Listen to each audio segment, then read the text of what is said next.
عزتمندو ما نه مخکې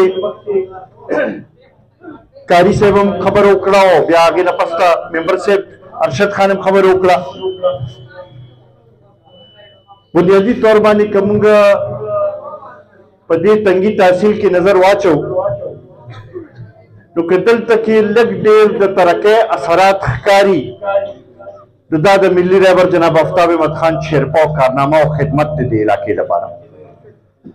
نن که بجلی مختلفو علاقو ته خوره شوې ده، سړکونه موجود دي، ګیس مختلف علاقو ته راغلی دی، سکولونه دلته کې جوړ شوي دي، اسپتالونه دلته کې جوړ شوي دي.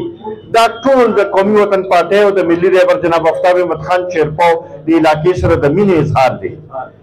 انشاءالله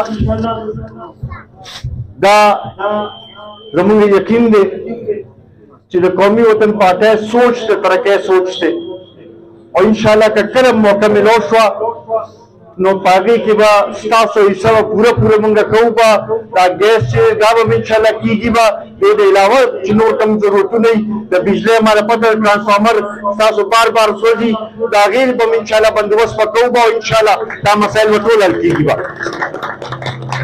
عزتمندو په دې باندې تاسو په خپله لږ سوچ وکړئ. ممبران نور هم تېر شو،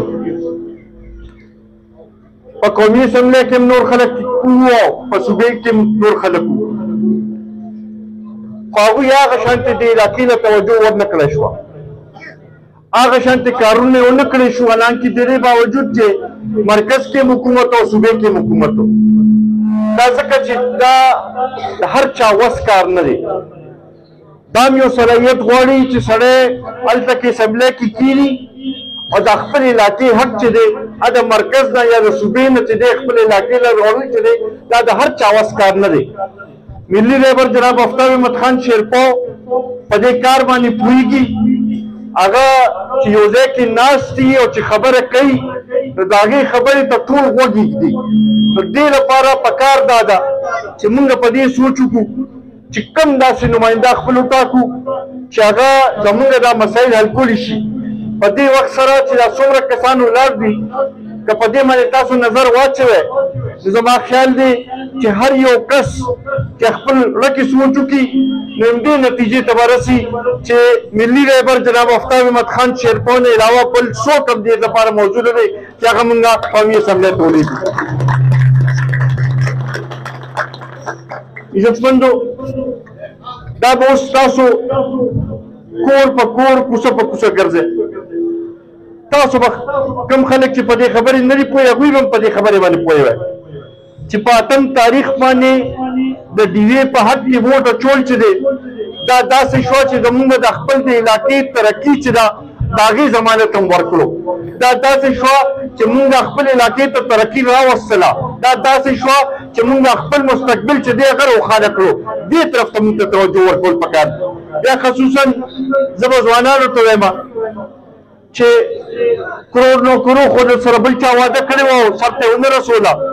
خو زه ورته دا ویلی شم چې کم از کم د ملي رهبر جناب آفتاب احمد خان شیرپا باندې اعتماد وکړئ، هغه سره ودرېږئ، انشاءالله روزګار به تاسو ته میلاږي.